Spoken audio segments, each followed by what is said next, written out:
আজি ৰবমেৰা গাঁৱত বাল্য বিবাহ আৰু নিচাজাতীয় দ্ৰব্য সেৱনৰ বিৰুদ্ধে সজাগতা সভাৰ আয়োজন। আজি আগমনী অন্তৰ্গত বৰমেৰা গাঁৱৰ হুজুৰি ঘৰত বাল্য বিবাহ আৰু নিচাজাতীয় দ্ৰব্য সেৱনৰ বিৰুদ্ধে সজাগতাৰ লগতে আলমি খুৰা মাৰ্কাছ সম্পৰ্কে এখন আলোচনা সভাৰ আয়োজন কৰা হৈছে। জানিব পৰা মতে আজি আগমনীৰ অন্তৰ্গত বৰমেৰা গাঁৱৰ হুজুৰি ঘৰত স্থানীয় আলেম উলামাৰ উদ্যোগত ধুবুৰী জিলা আলমি খুৰা মাৰ্কাছ গঠনৰ উদ্দেশ্যে বহা আলোচনাত বাল্য বিবাহ আৰু নিচাজাতীয় দ্ৰব্য সেৱনৰ বিৰুদ্ধে সজাগতা সভাৰ আয়োজন কৰা হয়। এই গুৰুত্বপূৰ্ণ সভাত উপস্থিত থাকে আগমনী থানাৰ SI সাহা আলম আজাদ, ASI প্ৰদীপ কুমাৰ সাহা, মৌলানা মুবাৰক হুছেইন কাছিমি, জহিৰুল হক আহমেদ, সাইফুল ইছলাম আদি উপস্থিত থাকে। এই সভাখনত SI সাহা আলম আজাদ আৰু ASI প্ৰদীপ কুমাৰ সাহা উপস্থিত হৈ বাল্য বিবাহ আৰু নিচাজাতীয় দ্ৰব্য সম্পৰ্কে বহু মূল্যৱান ভাষণ প্ৰদান কৰে আৰু কয় যে আজিৰ এই সজাগতা সভাক লৈ আগমনী আৰক্ষী আয়োজক কমিটিক ধন্যবাদ জ্ঞাপন কৰিছে আৰু কৈছে যে আমি সকলো সময়তে আপোনাৰ লগত আছো আৰু থাকিম বুলি আশ্বাস দিছে।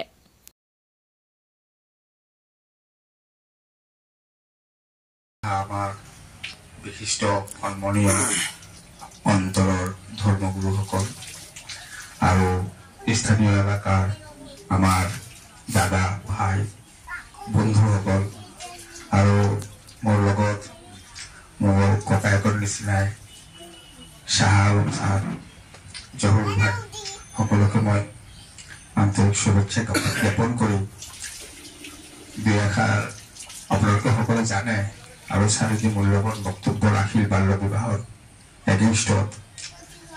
It is a very important for us because মানে বাল্য বিবাহ বন্ধ কৰাৰ বহুত কাৰণ। এক নম্বৰ, ল'ৰা ছোৱালী মেচিউৰ নহয়, কাম নাই ধাম নাই, ফটককৈ এটা বিয়া কৰি দুইটা ল'ৰা ছোৱালীৰ বাপেখন। তাৰপিছত লাগি গ'ল কণ্ডল, সময়মতে খাদ্য দিব নোৱাৰে, ঘৰখন চলাব নোৱাৰে, কাম নাই, এটা অৰাজকতাৰ সৃষ্টি। এইটো এটা। দুই নম্বৰ কথাটো আপোনালোকে জানে, বাল্য বিবাহ বন্ধ কৰাৰ আৰু এটা মেইন কাৰণ হ'ল আমাৰ ভাৰতবৰ্ষত মানে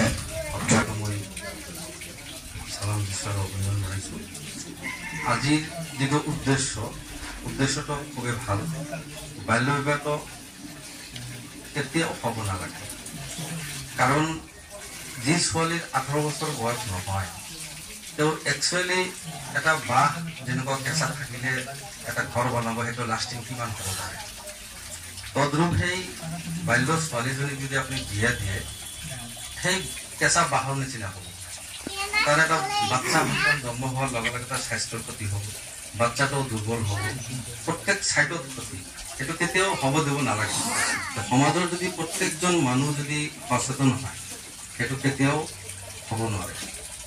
আৰু আজিৰ যুগত দেখা যায় বেছিভাগ ছোৱালী পলাই যায়। তেতিয়া গাৰ্জেনে কয় যে আমি বিয়া দিয়াই পলাই গৈছে।